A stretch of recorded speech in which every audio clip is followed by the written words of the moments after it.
Welcome to this week's edition of the Dakota Angler 2-Minute Fishing Report. Well, I hope all of you had a fantastic Christmas and also a great New Year's celebration, at least a safe one.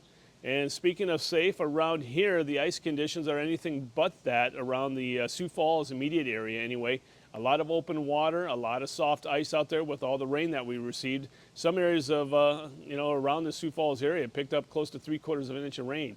So you can just imagine what that did to the ice conditions. You get up north, let's say along Highway 14 and to the north, you're not going to have any issues as far as water on the ice other than the melting that took place. They had a little bit more snow up there.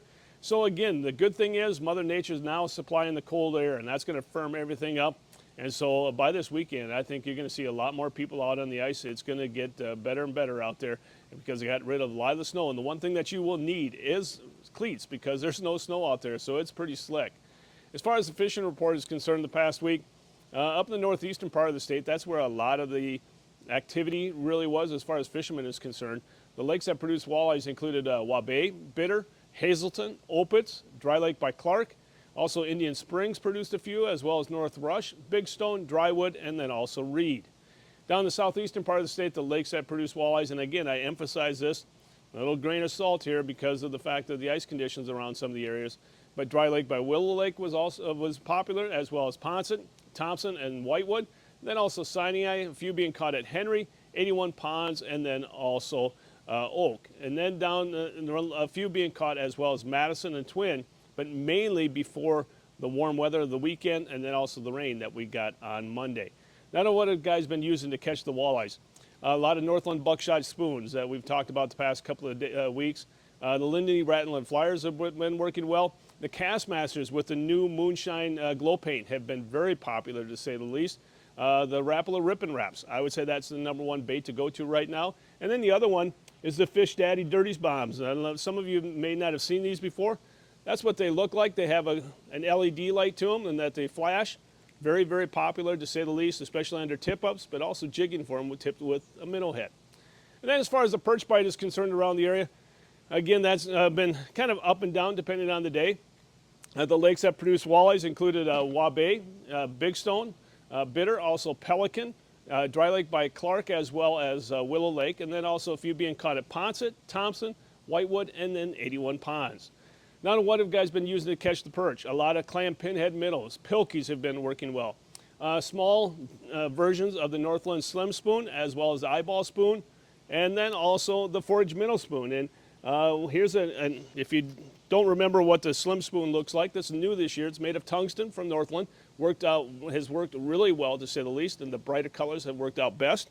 And then something else that I always have fallen back on is the Custom Jigs and Spins Ratzel. But the past couple of years, they have a new one out called the Tutzel. It's the same thing, it's a Ratzel, but in a tungsten jig head. These have been working really well for the perch and the crappies around the area. That little finesse tail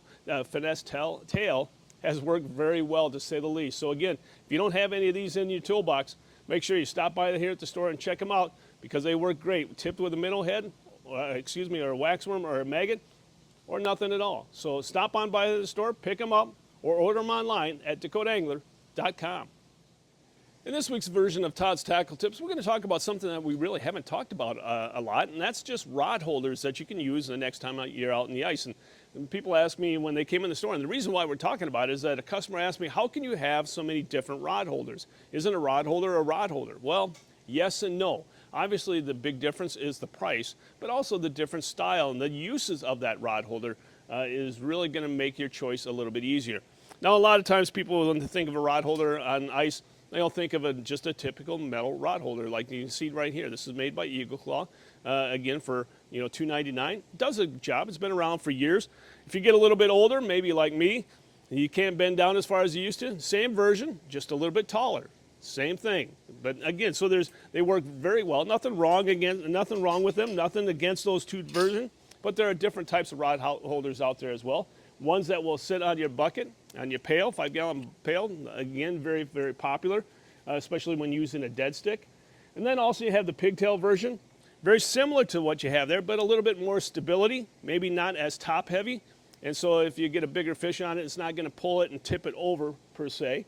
And then there's also new ones out there at the past couple of years more and more rod companies have come out with a little bit more sensitive, let's say, tip rods, like JT with their the snare rod that has become very, very popular. They have their own rod holder right here that will fold out and then allow that rod to sit right on top of that. And then all you have to do is just lift the rod and it sets the hook for you. So you have that version. You also have the lift and hook from HT. Very popular, not as expensive, but does the same thing. Folds out, the rod sits right up on top of that, and when you see the fish load up, or the rod load up with the bite, all you do is lift up and it sets the hook. So again, there are many different versions out there, and what's right for you is depending on the type of fishing that you're going to do, whether or not you're dead sticking, whether or not you're using, a light sensitive tip like the snare rod from JT. The other thing I want to talk about is securing your rod, your shack out there on the ice, because with the lack of snow that we have out there and all the wind that we get typically in the wintertime, make sure you have the proper securing system for whether or not you're dealing with a hub. Make sure you have the type of anchors that you need. These are new. They've been around, I should say not new, this will be the second year for them, but very easy to put in. You can also use a power drill and put them in that way, but there are many different versions of anchors out there, and make sure you have the tool to go along with this to make it a little bit easier and avoid a few more headaches. The other thing I want to mention is the shack anchors, the flip over shack anchors. This is by S2B, a local company out of Rock Rapids. I know them quite well. They have a bracket that will bolt onto your sled and then secure your shack by putting it into the ice as well. We get plenty of wind around here, as I mentioned earlier. There's not a better way to secure your shack than using this S2B anchor. They come in multiple different kinds depending on the size of your shack as well, and they also make one for the hub at the same time. So again, if you're worried about your shack moving around, as all of us would be right now with the lack of snow, make sure you come on in and check out the new S2B shack anchor here at the store, or check it out online at DakotaAngler.com. Now it's time to take a look at a few photos that you sent in to me this past week.